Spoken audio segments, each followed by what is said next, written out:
नमस्कार साथियों, स्वागत है आप सभी का जीएस आज़ाद हिंद पर। कैसे हैं आप सभी लोग? प्लीज़ कमेंट बॉक्स में ज़रूर बताएं। साथियों, आज हम लाए हैं प्रतियोगिता दर्पण से 28 यानी 30 प्रश्न आपके लिए, जो हर एग्ज़ाम में आपके लिए बहुत बेहतरीन मटेरियल है। साथियों, चलिए शुरू करते हैं। आज की क्लास का पहला प्रश्न है, भारत के किस राज्य की विधानसभा में समान नागरिक संहिता विधेयक 8 फरवरी 2024 को पारित किया गया? साथियों, बहुत ही इम्पोर्टेंट क्वेश्चन है। भारत के किस राज्य की विधानसभा में समान नागरिक संहिता विधेयक 8 फरवरी 2024 को पारित किया है? आपके सामने साथियों ऑप्शन है उत्तराखंड। साथियों, उत्तराखंड राज्य में जो है साथियों उत्तराखंड राज्य यानी विधानसभा में समान नागरिक संहिता विधेयक 8 फरवरी 2024 को पारित किया गया है। यानी यूनिफॉर्म सिविल कोड जो है उत्तराखंड में अभी लागू हो गया है।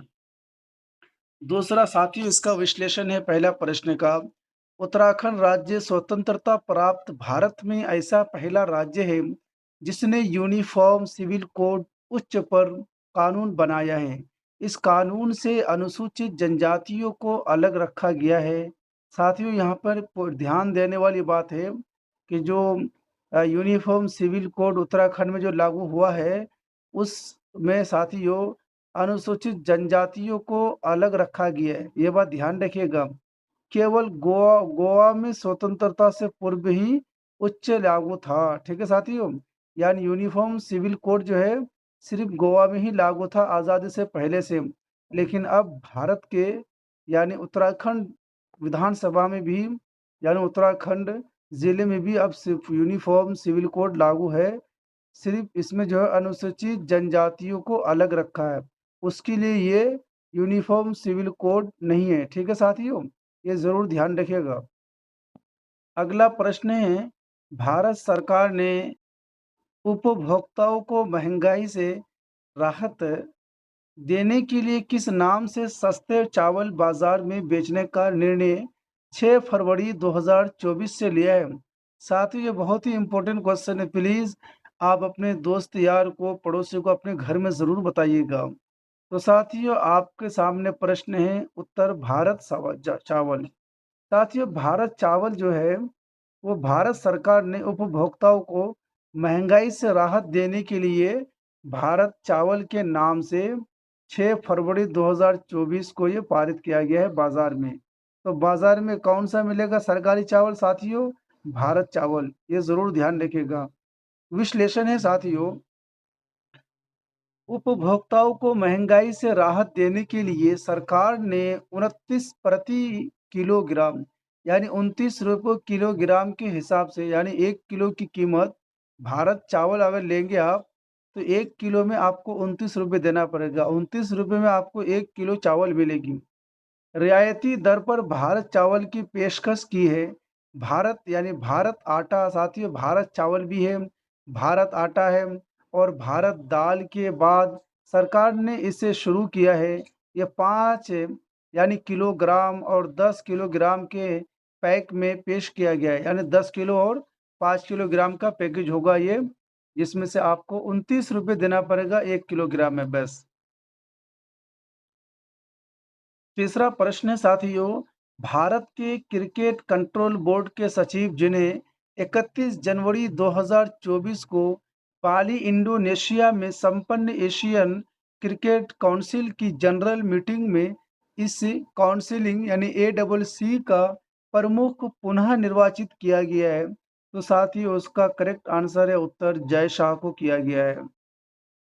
इसका विश्लेषण है साथियों, जय शाह ने 30 जनवरी 2021 को बांग्लादेश क्रिकेट बोर्ड के अध्यक्ष नजमुल हसन से ACC की कमान संभाली थी।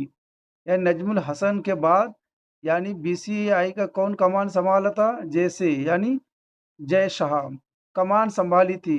शाह वर्तमान में भारतीय क्रिकेट कंट्रोल बोर्ड यानी BCCI के सचिव भी है।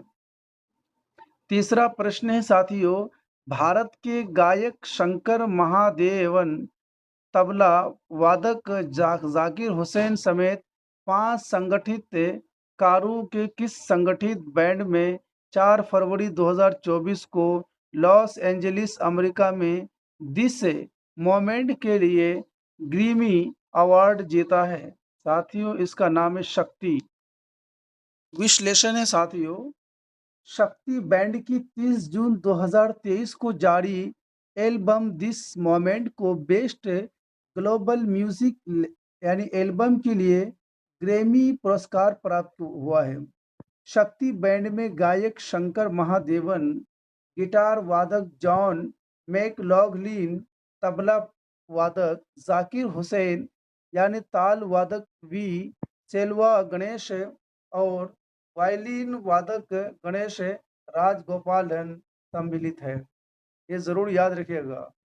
5वां प्रश्न है, भारत के प्रधानमंत्री नरेंद्र मोदी ने इस कौम के संस्थापक किस संत महात्मा की 150वीं जयंती पर 8 फरवरी 2024 को एक डाक टिकट तथा एक सिक्का नई दिल्ली में जारी किया है?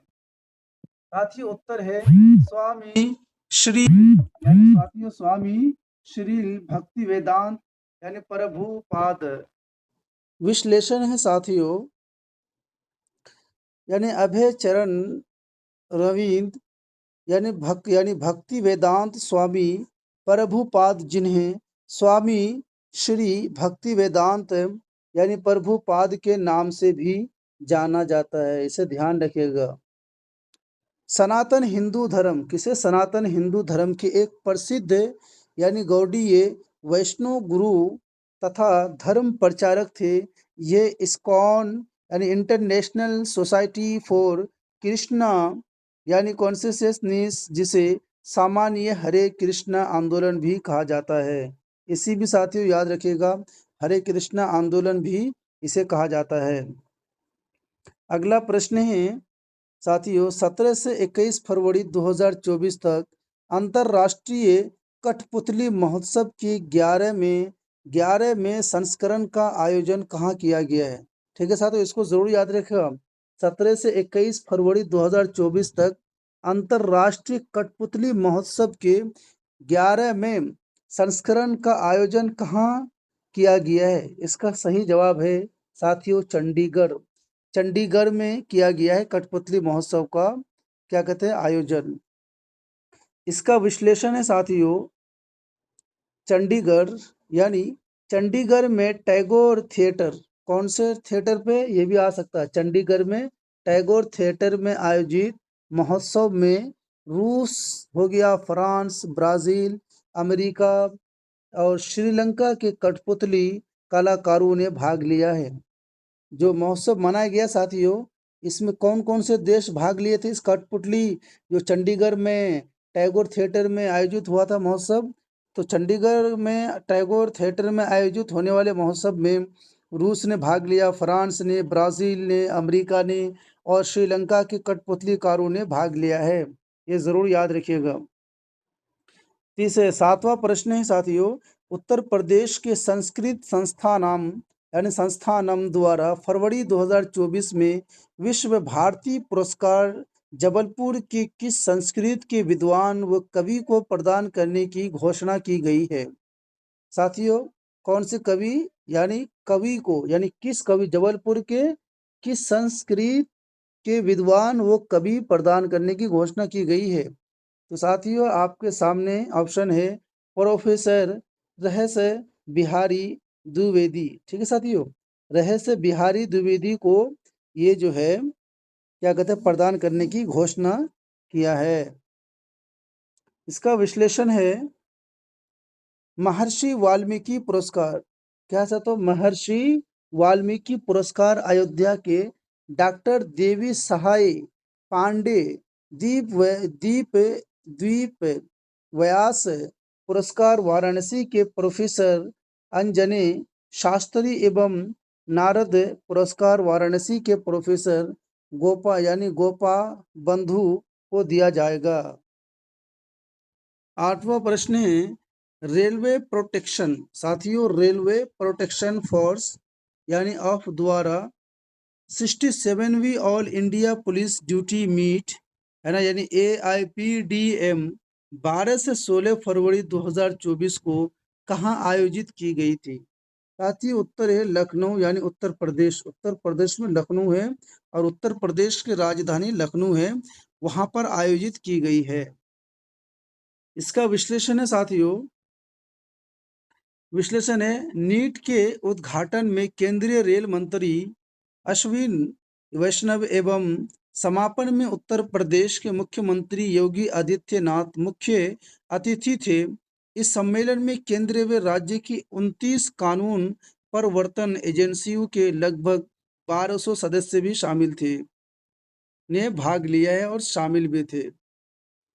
9वां प्रश्न है भारत के नोबेल पुरस्कार विजेता कैलाश सत्यार्थी की किस पुस्तक का यानी लोकार्पण 11 फरवरी 2024 को नई दिल्ली में किया गया है?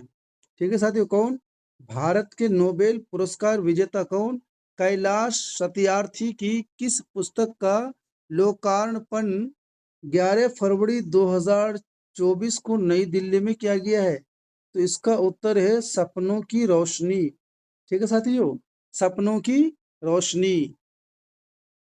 विश्लेषण है 2014 में नोबेल शांति पुरस्कार विजेता कैलाश, साथियों 2014 में नोबेल शांति पुरस्कार विजेता कौन था?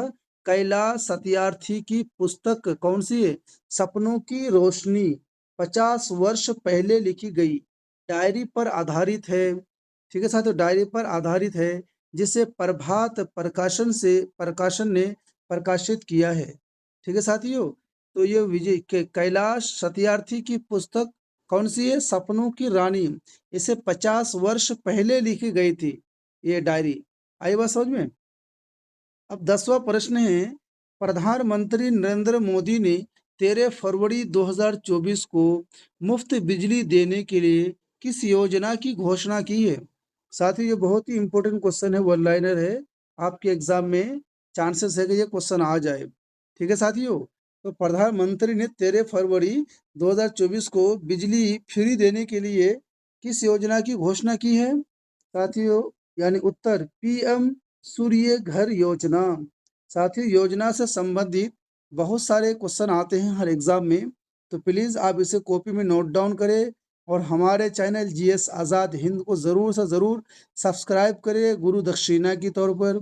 अगर आप PDF प्राप्त करना चाहते हैं तो वीडियो के डिस्क्रिप्शन में टेलीग्राम का लिंक है, आप टेलीग्राम में जाकर के वीडियो फ्री यानी PDF फ्री में प्राप्त कर सकते हैं।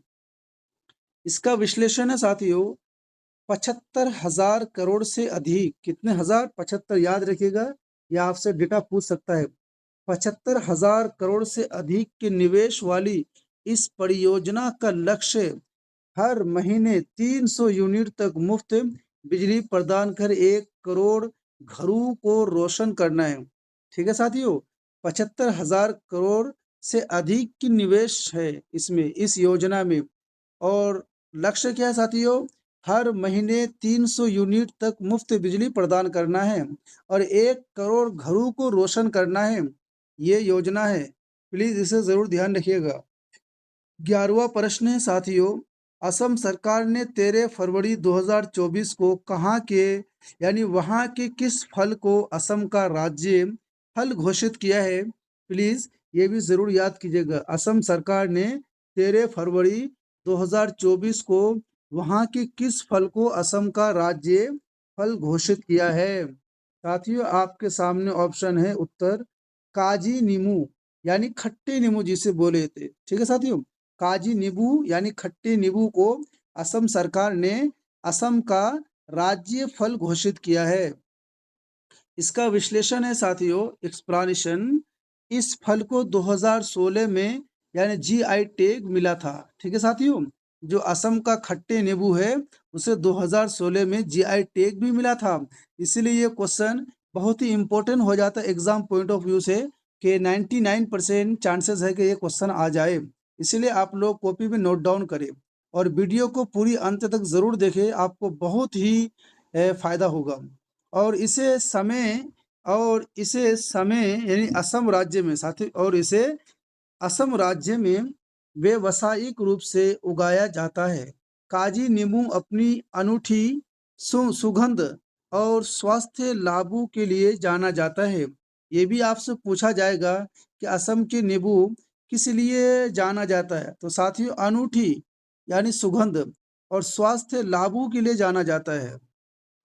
अगला प्रश्न है, उच्चतम न्यायालय साथियों, उच्चतम न्यायालय ने राजनीतिक दलों को चंदा देने वाले के लिए सरकार द्वारा जारी बिन बॉन्ड यानी किन बॉन्ड, साथ ही यहाँ पर टाइपिंग मिस्टेक है, किन की जगह किस बॉन्ड को असंवैधानिक 15 फरवरी 2024 को घोषित किया है।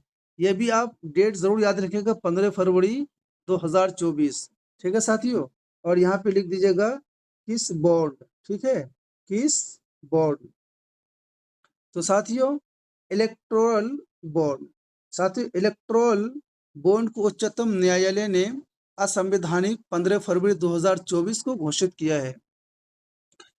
इसका विश्लेषण है, स्टेट बैंक ऑफ इंडिया से इलेक्टोरल बॉन्ड खरीद कर कोई भी व्यक्ति या कंपनी बिना अपनी पहचान बताए राजनीतिक दलों को चंदा दे सकता था, लेकिन अब सुप्रीम कोर्ट ने इसे रोक दिया है, असंवैधानिक कहा गया है। तो साथियों, इलेक्टोरल बॉन्ड को से क्या कहते हैं, सुप्रीम कोर्ट ने इसे बैन कर दिया है, इसे रोक लगा दिया है, असंवैधानिक घोषित कर दिया है। इसे आप जरूर याद रखिएगा।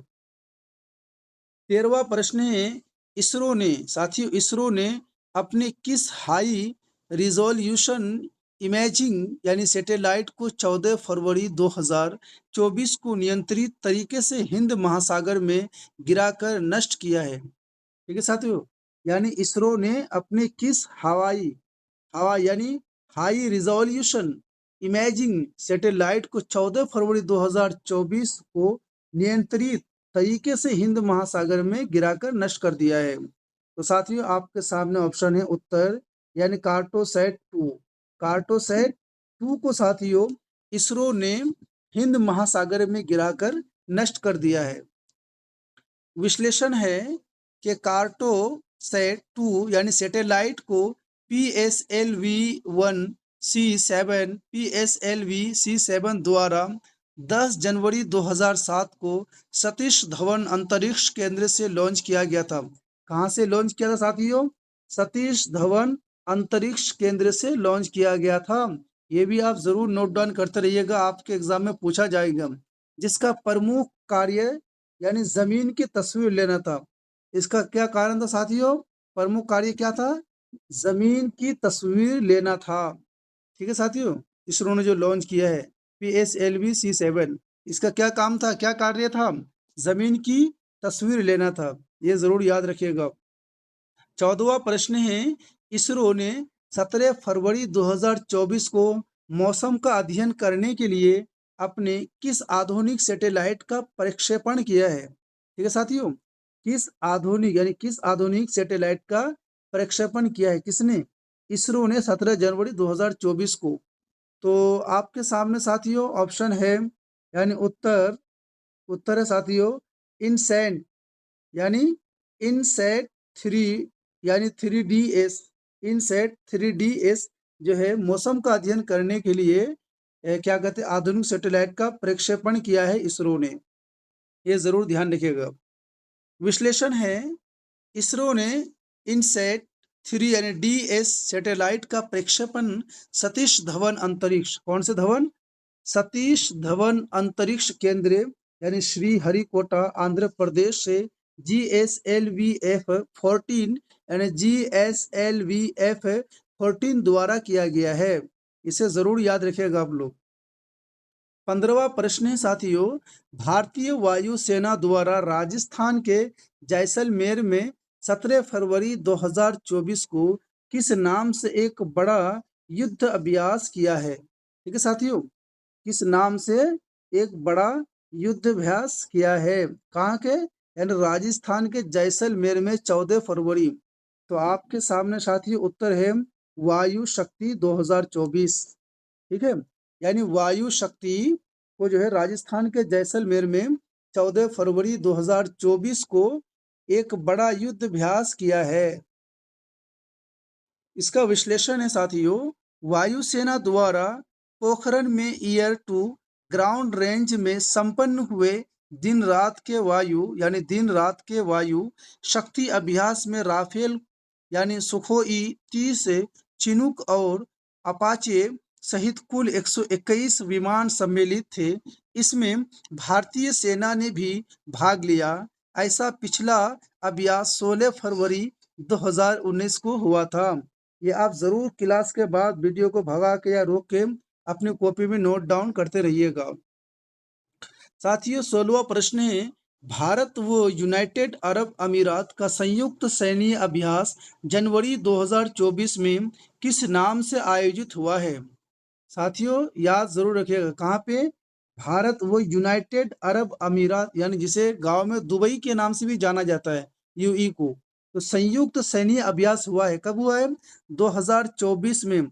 अब किस नाम से आयोजित हुआ है ये आपके सामने है साथियों। यानी उत्तर डेजर्ट यानी साइक्लोन। साथियों डेजर्ट साइक्लोन के नाम से ये भारत व यूनाइटेड अरब अमीरात का संयुक्त सैन्य अभ्यास जनवरी 2024 में आयोजित हुआ है। उसका नाम है डेजर्ट साइक्लोन। इसका विश्लेषण है, भारतीय सेना एवं यूनाइटेड अरब अमीरात यूएई की सेना का पहला संयुक्त सैन्य अभ्यास डेजर्ट साइक्लोन 2 से 15 फरवरी 2024 तक राजस्थान के महाजन में संपन्न हुआ है। ठीक है साथियों, कहाँ संपन्न हुआ है ये जरूर ध्यान रखिएगा, राजस्थान के महाजन में संपन्न हुआ है। अगला प्रश्न है, भारतीय रक्षा अनुसंधान एवं विकास संगठन यानी DRDO ने 100 दिन में बनाई गई 500 मीटर तक मार करने वाली किस अत्याधुनिक राइफल को 9 जनवरी 2024 को लॉन्च किया है? ठीक है सर, किसने? DRDO ने 100 दिन में बनाई गई 500 मीटर तक मार करने वाली अत्याधुनिक राइफल को 9 जनवरी 2024 को लॉन्च किया है। साथियों इसका उत्तर है यानी उग्रम। ठीक है साथियों, उग्रम को लॉन्च किया है DRDO ने, जो 100 दिन में बनाई गई 500 मीटर तक मार करने वाली ये अत्याधुनिक राइफल है, जो 19 जनवरी 2024 को लॉन्च किया है। इसका विश्लेषण है साथियों, 7.62 प्लस 51 मिलीमीटर यानी कैलिबर की राइफल का निर्माण यानी DRDO की आयुध अनुसंधान एवं विकास प्रतिष्ठान ARDE ने हैदराबाद की एक प्राइवेट, साथियों ये ध्यान रखिएगा, कहाँ पे? हैदराबाद की एक प्राइवेट कंपनी द्वारा, है ना, यानी आर्मर इंडिया प्राइवेट लिमिटेड द्वारा की गई है। अगला प्रश्न है 18वां, इंडियन स्पेस रिसर्च ऑर्गेनाइजेशन यानी इसरो ने 1 जनवरी 2024 को किस पहले एक्सरे यानी पोलारीमीटर सैटेलाइट को PSLV C58 द्वारा श्री हरिकोटा आंध्र प्रदेश से सफल प्रक्षेपण किया है?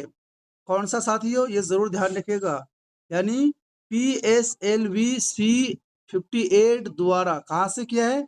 श्री हरिकोटा कहाँ पर है? आंध्र प्रदेश से सफल प्रक्षेपण किया है। किसने किया है? इसरो ने। ठीक है साथियों, इसरो ने कब किया है? 1 जनवरी 2024 को। इसका नाम क्या है साथियों? तो एक्सपोसैट। इसका क्या नाम है? एक्सपोसैट को इसरो ने यानी PSLV C58 द्वारा श्री हरिकोटा आंध्र प्रदेश से सफल प्रक्षेपण किया है। इसका विश्लेषण है, यानी एक्सपोसैट पर यानी पॉलिक्स और एक्सपेक्ट पेलोड है, जो एक्सरे के विभिन्न स्रोतों का अध्ययन करेंगे। साथियों यानी आपका मतलब ये है कि ये एक्सरे का विभिन्न स्रोत का अध्ययन करेंगे। कौन? इसे किसने लॉन्च किया है? तो इसरो ने लॉन्च किया है आंध्र प्रदेश के हरिकोटा से सफलतापूर्वक। ये जरूर याद रखिएगा। 19वां प्रश्न है, किस महिला पर्वतारोही को यानी मरणोपरांत राष्ट्रपति द्रौपदी मुर्मू द्वारा 9 जनवरी 2024 को तेंजिंग यानी तेंजिंग नोर्गे नेशनल एडवेंचर भूमि एडवेंचर अवार्ड 2022 से सम्मानित किया है। ठीक है, कौन सा साथियों, यानी तेंजिंग नोर्गे नेशनल एडवेंचर भूमि एडवेंचर अवार्ड 2022 में सम्मानित किया गया है। किसको? तो साथियों यह है सविता कंसवाल को। यानी सविता कंसवाल को क्या कहते हैं कि राष्ट्रपति द्रौपदी मुर्मू द्वारा 19 यानी 9 जनवरी 2024 को यानी पर्वतरोही कौन है साथियों? यानी सविता कंसवाल को मरणोपरांत यानी मरने के बाद राष्ट्रपति द्रौपदी मुर्मू ने उसे एडवेंचर भूमि एडवेंचर अवार्ड 2022 से सम्मानित किया है। विश्लेषण है, सविता कंसवाल 16 दिन में एवरेस्ट यानी माउंट एवरेस्ट 12 मई 2022 और मकालू पर्वत 28 मई 2022 पर चढ़ाई करने वाली पहली भारतीय महिला थी। 4 अक्टूबर 2023 को एक शिखर पर चढ़ाई के समय भूस्खलन के कारण इनका निधन हो गया था। साथियों इसी को यानी सविता कंसवाल को राष्ट्रपति द्रौपदी मुर्मू ने इसे जो है वो अवार्ड से नवाजा है। ये जरूर याद रखिएगा। 20वां प्रश्न है, भारत में सबसे लंबे किस समुद्री पुल का प्रारंभ प्रधानमंत्री नरेंद्र मोदी ने 12 जनवरी 2024 को किया है? ठीक है साथियों, यानी सबसे लंबी किस समुद्री पुल का प्रारंभ प्रधानमंत्री नरेंद्र मोदी ने 12 जनवरी 2024 को किया है? तो साथियों इसका उत्तर है अटल सेतु यानी मुंबई ट्रांस हार्बर लिंक सेतु।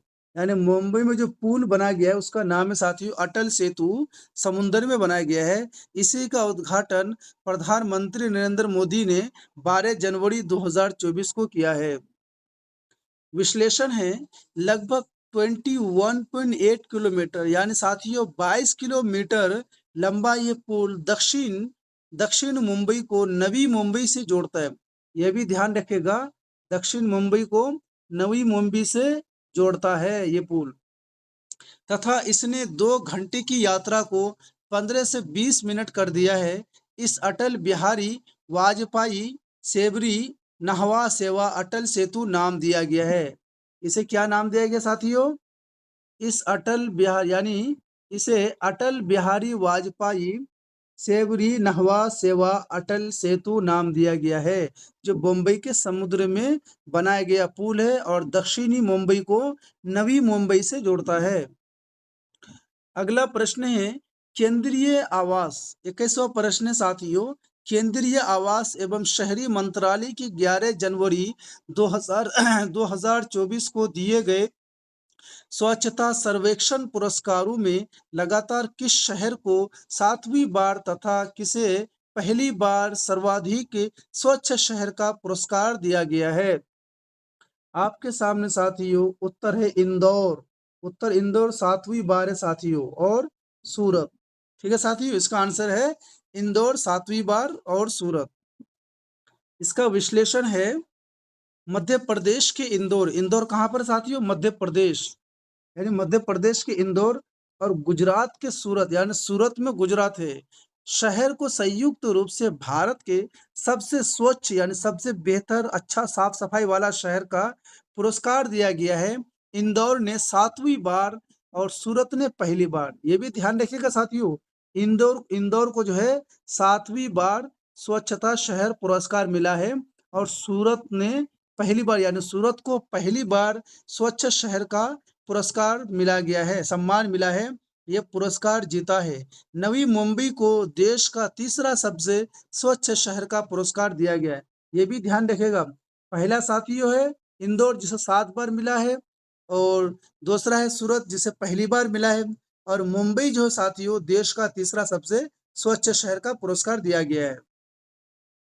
अगला प्रश्न है, रक्षा मंत्री राजनाथ सिंह ने 1 जनवरी 2024 को उत्तर प्रदेश के किस स्थान पर देश के पहले बालिका सैन्य स्कूल सामवेद यानी गुरुकुलम गर्ल्स सैनिक स्कूल का उद्घाटन किया है? ठीक है साथी, कौन सा यानी स्कूल क्या है? सामवेद गुरुकुलम गर्ल्स सैनिक स्कूल का उद्घाटन किसने किया साथियों?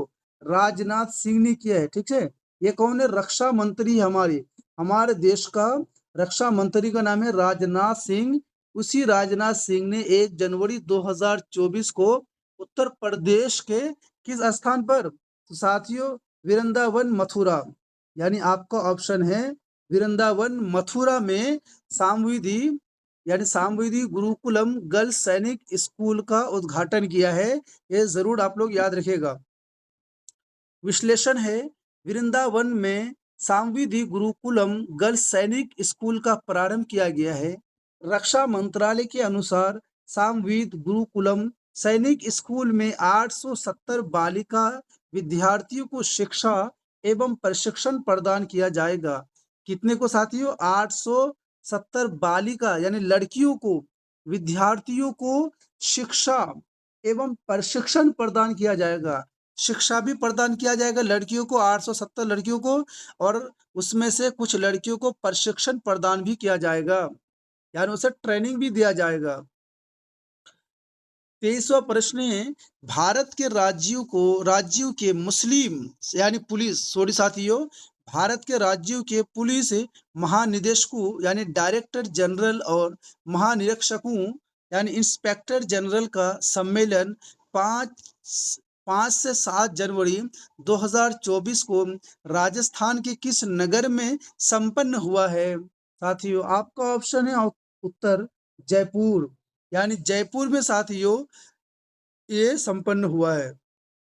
विश्लेषण है, केंद्रीय साथियों विश्लेषण को जरूर गौर से और ध्यान से सुनना, हम इसलिए बार बार बोल रहे हैं ताकि आपके जहन में, दिमाग में ये पूरी बातें हमारी बैठ जाए। ठीक है साथियों, इसलिए हम बार बार रिपीट करते हैं क्लास में। केंद्रीय गृह मंत्री अमित शाह ने राजस्थान इंटरनेशनल सेंटर जयपुर में पुलिस महानिदेशक यानी डीजीपी और पुलिस महानिरीक्षकों यानी आईजीपी के 58वें सम्मेलन का उद्घाटन किया। ठीक है साथियों, इसका संपन्न कहाँ हुआ है? जयपुर में हुआ है। 24वां प्रश्न है, भारतीय राष्ट्रीय कांग्रेस पार्टी के राहुल गांधी ने जनसंपर्क के लिए मणिपुर के थाम्बल से किस यात्रा को 14 जनवरी से प्रारंभ की है?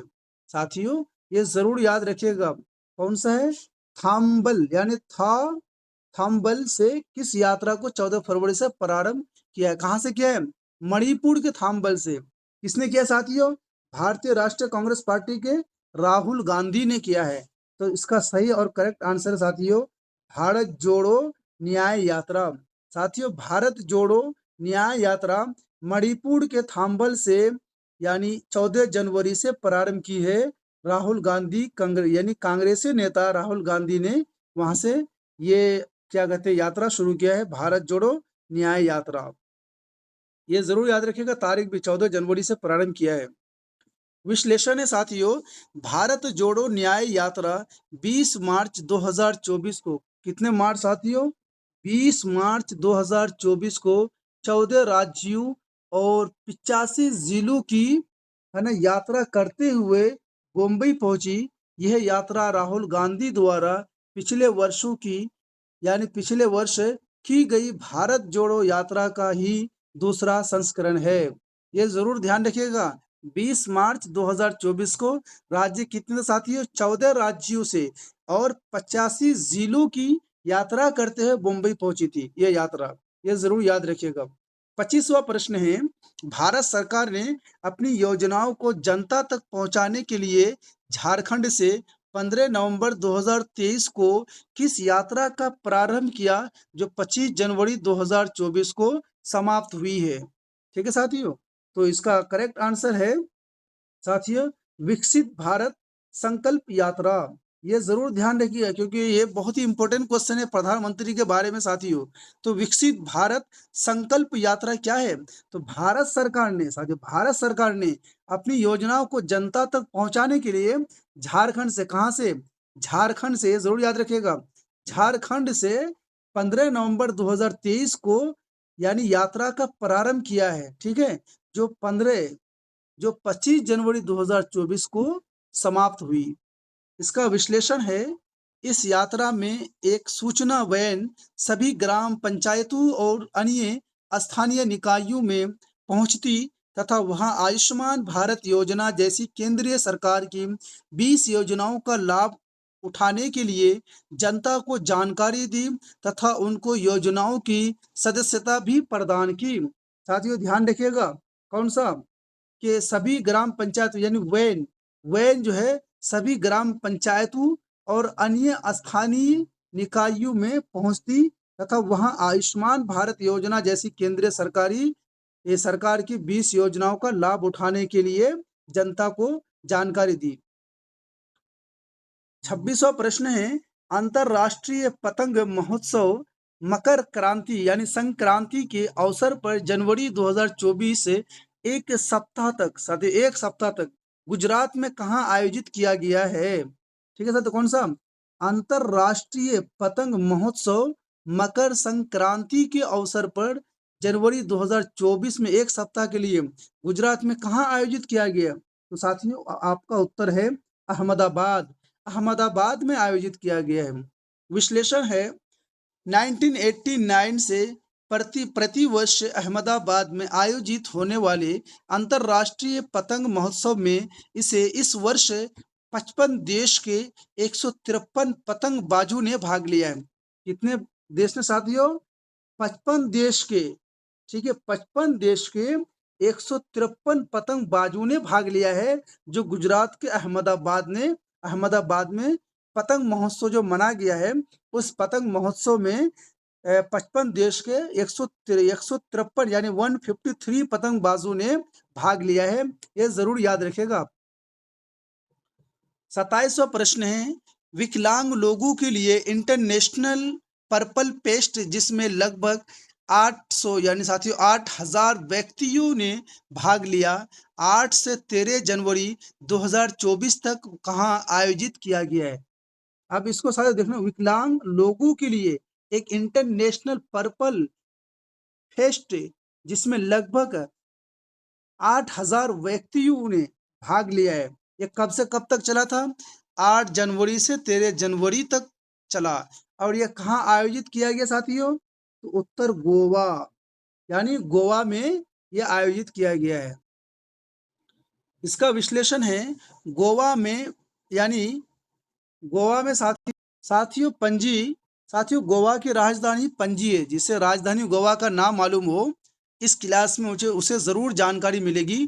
गोवा की राजधानी पणजी में यह आयोजित किया गया था। ठीक है साथियों, यानी आयोजित इंटरनेशनल पर्पल महोत्सव में 8000 व्यक्तियों ने भाग लिया। इसमें विकलांग लोगों के लिए एक नया television channel purple TV Bharat यानी पर्पल टीवी भारत भी प्रारंभ किया गया है। साथियों आपसे क्वेश्चन में पूछा जाएगा कि पर्पल टीवी भारत कहाँ पर आयोजित किया गया था? तो गोवा के राजधानी पणजी में किया गया है। कितने लोगों ने यानी कितने व्यक्तियों ने भाग लिया साथियों? तो 8000 व्यक्तियों ने भाग लिया है। ये किससे संबंधित है साथियों? तो विकलांग लोगों के लिए एक नया टेलीविजन चैनल पर्पल टीवी के संबंध में था ये आयोजन। ये जरूर याद रखिएगा। 28वां प्रश्न साथियों, यानी हैंडले पासपोर्ट इंडेक्स में भारत के पासपोर्ट का विश्व के शक्तिशाली पासपोर्ट की सूची में कौन सा स्थान है? साथियों ये बहुत ही इंपॉर्टेंट क्वेश्चन है। यकीन मानिए, हो ना हो आपके आने वाले नेक्स्ट एग्जाम में ये 100% आपसे ये क्वेश्चन पूछ लिया जाएगा। तो आप लोग इसे कॉपी में जरूर नोट डाउन कर ले। और मुझे उम्मीद है कि मैं आपको क्लास में इसलिए इतनी बार रिपीट करता हूँ ताकि आपको दोबारा हमारी क्लास देखने की आवश्यकता ना पड़े।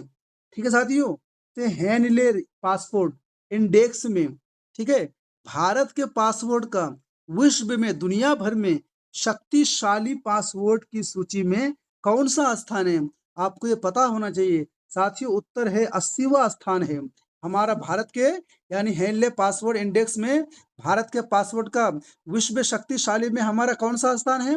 80वां स्थान है, यानी 80वां स्थान है। विश्लेषण है, भारत का 2023 में हेनले इंडेक्स 84वां था। यानी 2023 में कौन सा था साथियों? 84वां था। हो सकता है कि ये भी आपसे विगत वर्ष का पूछ ले कि 2023 में कौन सा स्थान था, तो 84वां था, जो 2024 में घटकर 80वां हो गया साथियों। ये हमारे लिए गर्व की बात है। भारतीय पासपोर्ट धारक 62 यानी 62 देशों में बिना वीजा के यात्रा कर सकते हैं। साथियों, हमारे लिए बहुत ही गर्व की बात है कि हमारा देश भारत अब बहुत आगे चल रहा है। ठीक है साथियों, तो भारतीय लोग जो है, यानी भारतीय पासपोर्ट धारक जिनके पास भारत के पासपोर्ट है, वह व्यक्ति 62 देशों में बिना वीजा के यात्रा कर सकते हैं। ये हमारे लिए बहुत ही गर्व की बात है। साथियों, आज का हमारा आखिरी और लास्ट प्रश्न है। प्लीज़ आपसे निवेदन है कि गुरु दक्षिणा के तौर पर हमारे चैनल जीएस आज़ाद हिंद को ज़रूर सब्सक्राइब, लाइक एंड शेयर कर दें और अपने दोस्तों तक हमारे वीडियो को ज़रूर भेज दें ताकि सारी जानकारी उनको मिले। 29वां प्रश्न है, अयोध्या में नवनिर्मित श्री राम मंदिर में श्री राम लला की मूर्ति की प्राण प्रतिष्ठा कब की गई थी? साथियों, ये बहुत ही इम्पोर्टेंट क्वेश्चन है। प्लीज आप इसे जरूर याद रखिए साथियों, क्योंकि बहुत ही करंट की क्वेश्चन है। उम्मीद है कि 100% आपके नेक्स्ट एग्जाम में ये पूछे जाने की संभावना है साथियों। अयोध्या में नवनिर्मित श्री राम मंदिर में श्री राम लला की मूर्ति की यानी प्राण प्रतिष्ठा कब की गई थी साथियों? प्लीज इसे जरूर नोट डाउन कीजिएगा। 22 जनवरी 2024 को किया गया है। 22 जनवरी 2024 को किया गया है। इसे प्लीज जरूर याद रखिएगा आप लोग। साथियों, हम आपके लिए इसलिए इतनी मेहनत करते हैं, इसलिए इतनी बार रिपीट करते हैं ताकि आप लोग अच्छी तरह से याद हो जाए, क्लास में ही आपका याद हो जाए। मेरा यही शुभकामना है कि जो भी स्टूडेंट हमारी क्लास को देखते हैं, उनकी सारे के सारे जितने भी हम क्वेश्चन लाते हैं और प्रश्न हैं, सारे प्रश्न उनके दिमाग में बिल्कुल ही घुस जाए, ताकि हमारी वीडियो और क्लास को दोबारा देखने की आपको आवश्यकता ना पड़े। साथियों, इसका विश्लेषण है कि इससे पूर्व, यानी पूर्व माने साथियों पहले, बहुत सारे लोगों को पता नहीं होता, इसलिए मैं बता देता हूं ताकि उन स्टूडेंट को पता चल जाए। इससे पूर्व प्रधानमंत्री नरेंद्र मोदी ने अयोध्या में नवनिर्मित महर्षि वाल्मीकि अंतरराष्ट्रीय हवाई अड्डा, अयोध्या धाम और नवीनीकृत रेलवे स्टेशन अयोध्या धाम जंक्शन का उद्घाटन किया है। साथियों, ये भी ध्यान रखिएगा कि अयोध्या में कौन सी हवाई अड्डा है? अंतरराष्ट्रीय हवाई अड्डा, यानी अयोध्या धाम है इसका नाम है। ठीक है, और नवीनीकृत रेलवे स्टेशन का क्या नाम है साथियों? अयोध्या धाम जंक्शन नाम है। और इन दोनों का उद्घाटन किसने किया है? हमारे प्रधानमंत्री मिस्टर नरेंद्र मोदी ने किया साथियों। तो साथियों, आज की क्लास हमारी आपको कैसी लगी? प्लीज़ हमें ज़रूर कमेंट बॉक्स में बताएं और हमें ज़रूर सराहना करें, ताकि हम अच्छी से अच्छी मटेरियल आपको पेश करें और आपके एग्ज़ाम में आपको सफलता हासिल हो। जैसी भी लगी हो साथियों, कमेंट बॉक्स में ज़रूर बताएं। पढ़ते रहिए, आगे बढ़ते रहिए, मेहनत करते रहिए। यकीन जानिए, संघर्ष करने वाले कभी हार नहीं सकते। साथियों, पराजित तो हो सकते साथियों, लेकिन कभी मुश्किलों का सामना नहीं कर सकते। मानते कुछ टाइम लगता है कामयाबी के लिए, सफलता के लिए, लेकिन अगर ऐसे मेहनत और पढ़ते रहेंगे तो यकीन जाने एक ना एक दिन सफलता आपकी कदम ज़रूर चूमेगी। ठीक है साथियों, जय हिंद, बहुत-बहुत धन्यवाद।